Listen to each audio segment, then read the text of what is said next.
Even if you don't immediately know her name, you know her books. Kate DiCamillo's first book, Because of Winn-Dixie, published in 2001 and was listed as a John Newberry honor book. And Kate DiCamillo herself has been giving readers of all ages stories that are heartfelt and hopeful ever since. The Tiger Rising, The Magician's Elephant, The Miraculous Journey of Edward Tulane, Louise, The Adventures of a Chicken, the Mercy Watson series, and the Newbery Medal award-winning books The Tale of Despero and Flora and Ulysses, which puts her in a very distinguished club, as only 5 other authors have won 2 Newbery medals. It is our great honor to welcome Kate DiCamillo to the first 50 pages. I'm going to start this interview by saying that I was not fully prepared for what I would discover about myself while researching for this episode. If only I would have read Ann Patchett's New York Times essay from 2020, I would have known this, right? So just to quote Anne, she said that reading The Miraculous Journey of Edward Tulane changed her life. She writes, I couldn't remember when I had read such a perfect novel. I didn't care what age it was written for. The book defied categorization. I felt as if I had just stepped through a magic portal, and all I had to do to pass through was believe that I wasn't too big to fit. This beautiful world had been available to me all along, but I had never bothered to pick up the keys to the kingdom. And that really hit me, because I've been a lifelong reader, but at a certain point, I think we give up children's books, as adults. Yeah. And so my question, Kate, is why do you think that we as adults don't allow ourselves permission to read children's books? Let's just take a minute to listen to acknowledge Anne's extraordinary metaphor there, which stops me every time. I was just big enough to fit through the portal. I love that so much, and it's so accurate. And I don't know. I can only answer in terms of myself and my own journey, which is I live in Minneapolis, and I moved here 30 years ago, and I got a job in a book warehouse that was down in the warehouse district, a book distributor, and I was assigned to the 3rd floor as a picker filling the orders. And the 3rd floor was nothing but children's books. And I knew I wanted to write when I got that job. And I was, writing short stories and sending them to literary magazines. But I thought, children's books, duckies and bunnies, right? And I just went around picking those books off the shelf. But as a reader, it was only a matter of time before my reading instincts kicked in, because I was just surrounded with these books all day long. And I started to read some of what I was pulling off the shelf. And one of the first books, novels written for kids since I had been a kid that I read was The Watsons Go to Birmingham, 1963. And it was life-changing for me, Christopher Paul Curtis, because it talks about something so important, but yet it's so warm and funny and accessible. And I remember thinking, I want to try and do something like this. So, I mean, would I be talking to you now if I hadn't been immersed in that world of children's books and as a reader, just kind of like push past that bias that we seem to have as adults for children's literature? I don't know. And I don't know how it happens. I just know that it's funny because people will say to me sometimes, when are you going to write a book for adults? And I feel like I have landed exactly where I'm supposed to land and writing exactly what I'm supposed to be writing. And that a lot of adults have found their way to me. And so I'm writing, maybe that's part of it, is that we think that children's books, are stop being relevant at a certain point, and they don't, and you rediscover it later on when you're reading to your own children, or I don't know. It is a mystery to me, but boy, do I feel lucky to get to tell these stories. I love this play as I'm reading your books. This play between the pragmatist and the romantic, or the cynic and the dreamer. Uh-huh. It's just lovely. And some part of me thinks, do we all become cynics as we get older? I think, and this is one of the reasons, as much as I can articulate it, that I love writing for children. And part of it is, it's a quote that I read from Catherine Patterson a long time ago, that you're duty bound to end a story with hope. And I didn't know that, but I felt it. I felt that duty.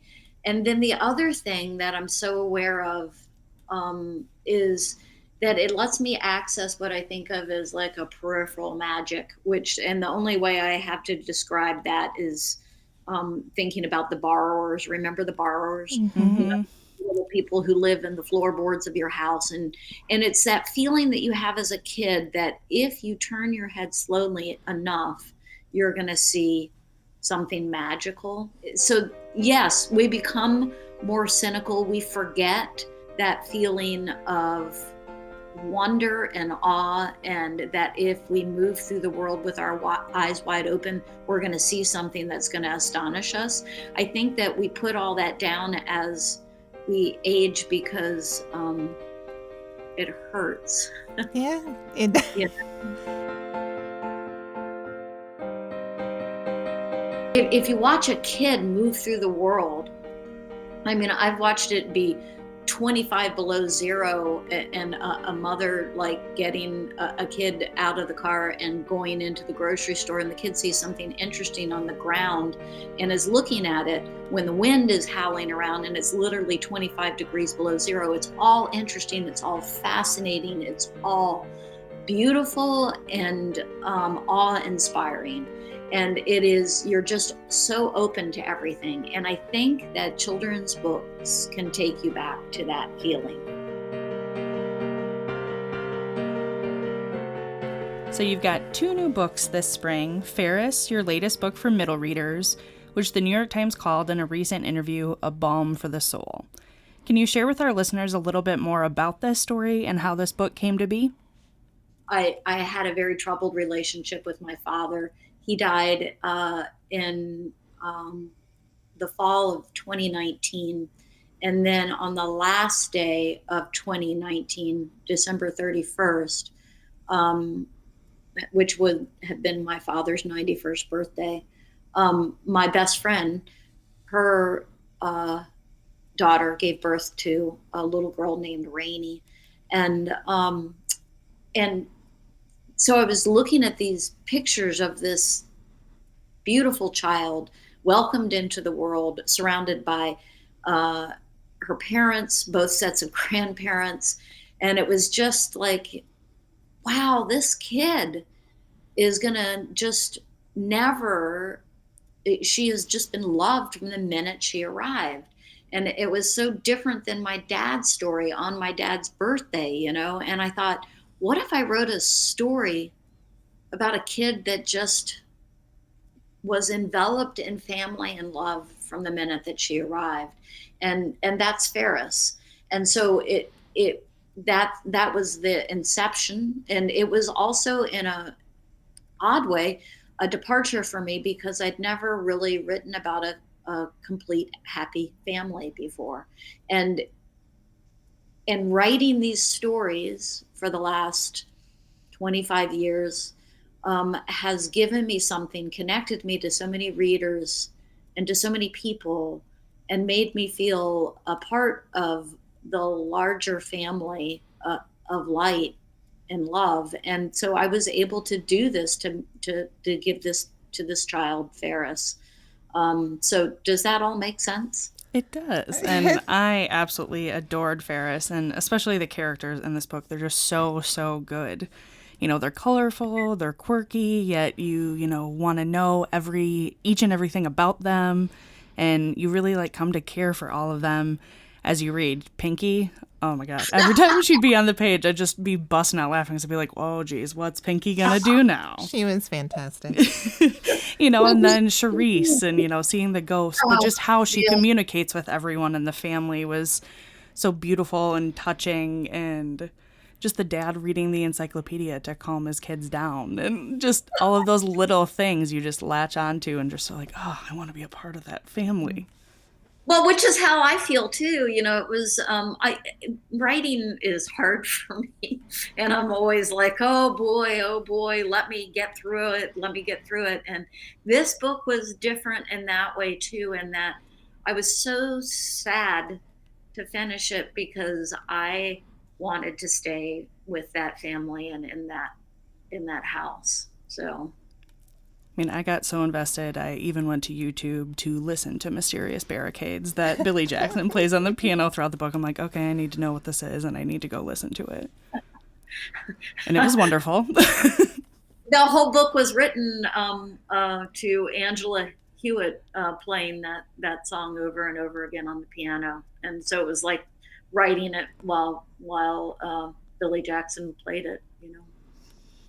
So to bring things up, you know, back out of the emotional well a little bit, because I'll admit I did cry a bit while I was reading the book, not because it's that, you know, terribly sad, but my family had just lost one of our own beloved family members, so it was very cathartic for me reading this book, and had some ugly cry moments, but it felt very healing at the same time, so I'm not trying to put anybody off the book at all. There was joy. There was joy in thinking, like, because my aunt was remembered in that fashion, similar to a character in the story that I will not name, because I don't want to give away any spoilers.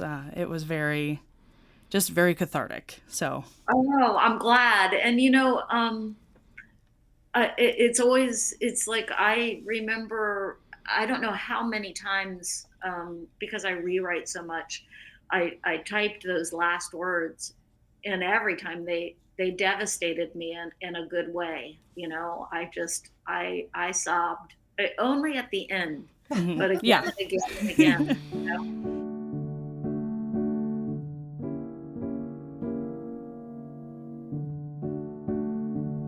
Oris and Timble is your other new book. It's the first in a new series for early readers that explores the unlikely friendship between Oris the rat and Timble the owl. And my personal opinion is that this book is one that will stand the test of time. What a lovely thing to say. Wow. Well, it is beautifully illustrated. And is it Carmen Mock? Is that how we pronounce the illustrator?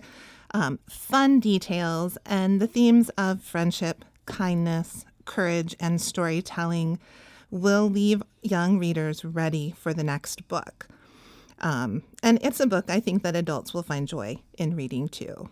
So my plug is if you're looking for a gift book for a new reader, this is the one. Like it is lovely. And I can't wait for the next one.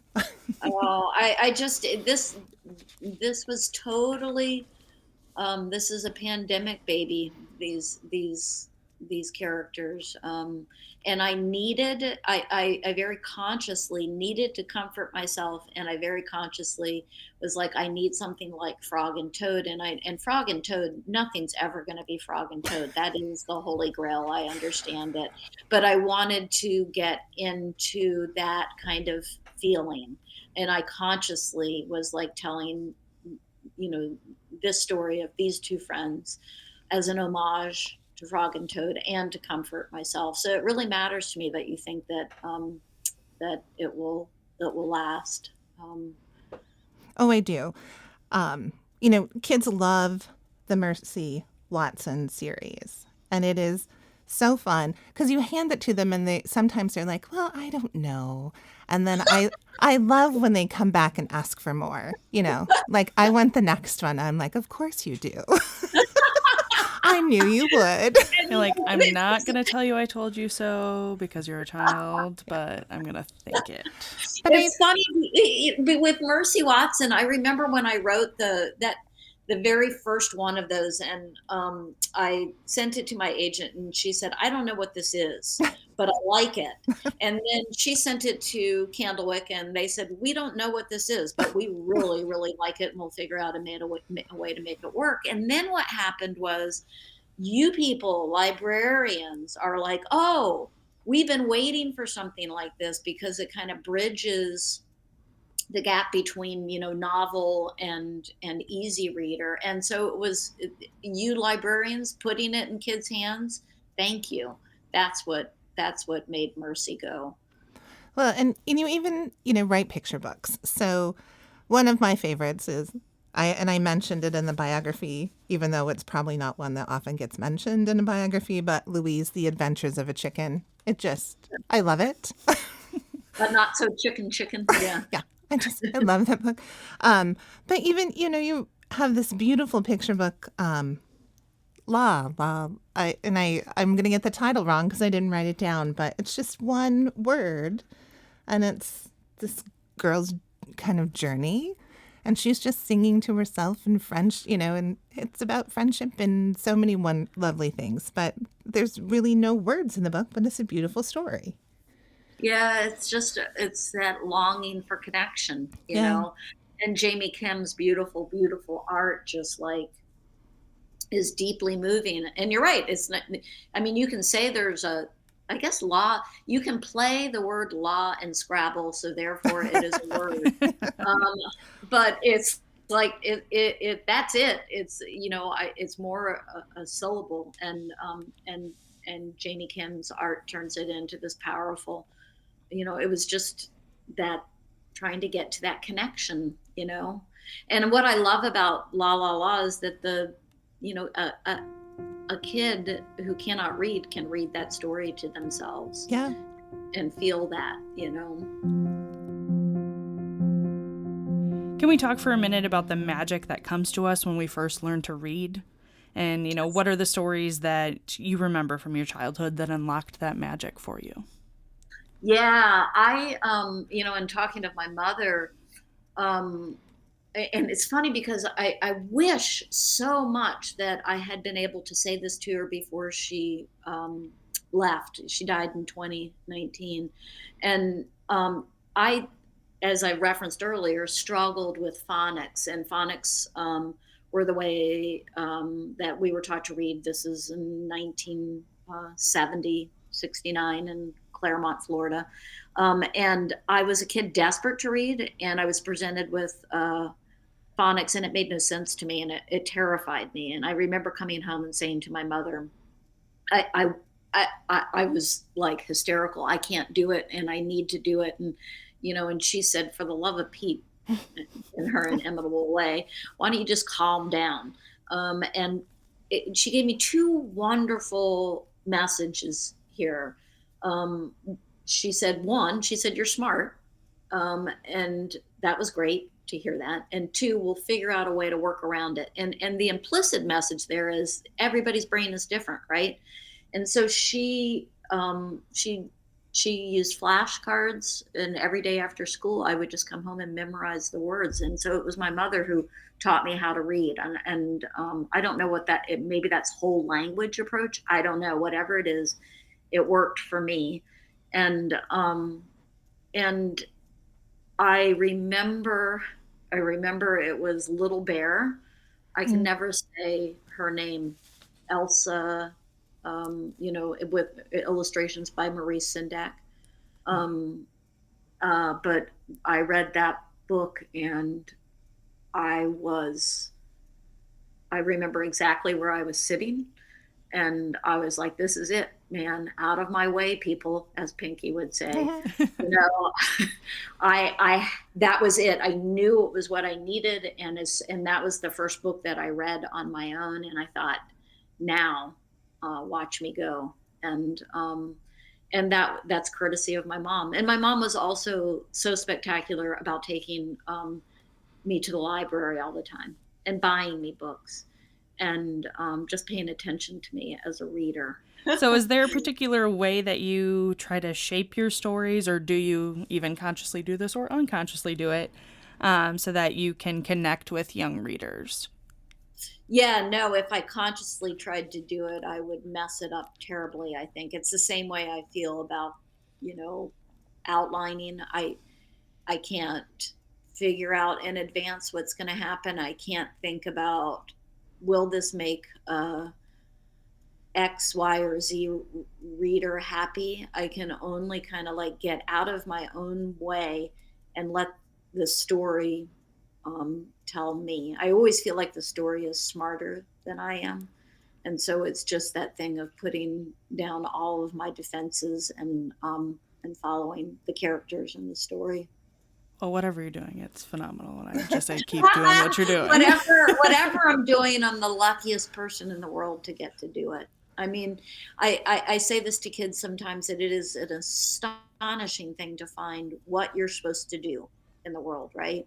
And then to get the chance to do it, because a lot of people don't get the chance. They might know, but they don't get the chance. So I found what I'm supposed to do. I got the chance to do it, and and I make my living from it. It's just like, it's unbelievable to me.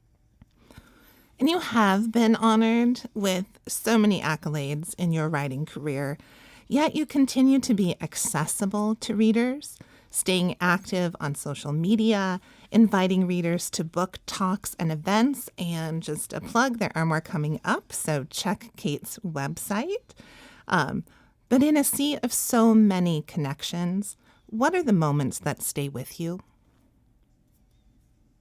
Well, what I'm flashing on right now is just what it's like, um, when you're doing an event and the kids come through the signing line and you get to talk to each one of them, and how moving that can be. Or I was just out on, I'm going to see if I can get this written up for Facebook. I was just out on a walk this morning, and I love it that kids will talk to me.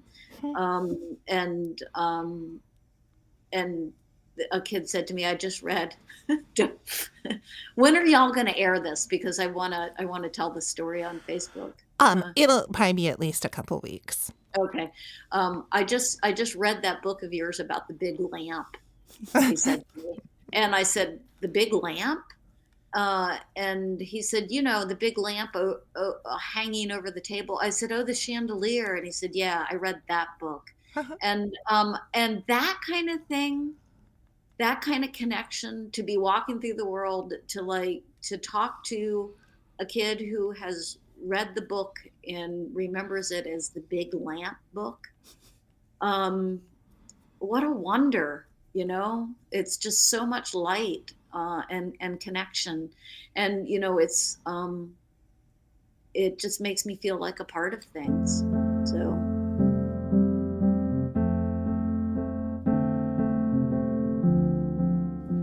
And when you are so beloved as a storyteller and author, there, of course, is bound to be criticism and backlash from time to time. Mm. How do you deal with that? Yeah, well, one of the ways I deal with it is not ever, I will read what my editor sends me as far as reviews go. I don't look at anything about myself online ever. I don't, and I think, in an odd way, it's kind of like, the praise can be just as distracting as the criticism. And here's another visual metaphor for you, that the Newberries are actually, which y'all know, actual medals. And I keep my Newberry medals in a drawer of my desk at the very back of the drawer. And every once in a while, I will pull that drawer slowly open and look and see if they're back there, and then slam it shut. And because it's just like, all of it, I have the words of my best friend always in my head. It's not about you, pumpkin. And so that goes for the criticism and the praise. It's just my job is to tell the story the best that I can, and to try to connect to people through those stories and with my heart. And the rest of it, I just have to I try not to pay attention to. And what a gift to have those friends, right? Yeah, it's not about you, pumpkin. And you know what? I will mutter that to myself in times of, something wonderful happening, or a criticism. It's not about you. I just have to keep going and telling these stories that I feel like I was meant to tell. And speaking of telling stories, is there a book that you've written that you wish more people would discover? Well, I do feel like I've been ridiculously fortunate in being having the books read. I do think of Tiger Rising as kind of like my shy child. Um, it's I feel like it's sandwiched in between two baton twirling overachievers, Winn Dixie and Taylor Despero. And so and it's such a quiet book, but I also know and have talked to so many teachers who use that book to such profound effect in the classroom, about talking to kids about grief and the suitcases and of what they put in their suitcase. And so I just I can't ask for anything more. It's kind of how I feel. Yeah. That's fair.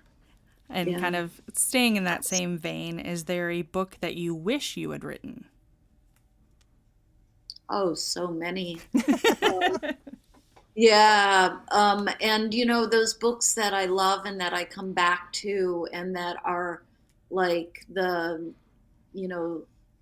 lamps that are held up for me. And so it's not, I've gotten over I wish that could do this, and rather like, let me read this again and see how they did that. And one of them is always E.B. White's Charlotte's Web. And I'm always trying to figure out how he did that. And I never have come to any conclusion other than he puts his heart on each word of that book. And so it's just like, that inspires me to try to do the same with what I'm doing. It's rest my heart on each word of the book. And I was just saying before our interview started, I said after kind of doing some research, I loved Charlotte's Web as a child, and I read it multiple times, but I have not read it as an adult. And I said, I'm going to go back and read Charlotte's Web. Yeah, and I never read it as a kid because I read Black Beauty, and from that point on, I was just really wary of any book with an animal on the cover. I was so devastated by what happened to Black Beauty. And I would look at, again, flashbulb memory, the spin rack at the library, the yearling Newberries and the paperbacks, that were in there. And I would look at Wilbur's face and think, yeah, no, not me. It was like, whoa. And he looks so worried on the cover. Wilbur does, and so I didn't read it until I was like 30 something years old.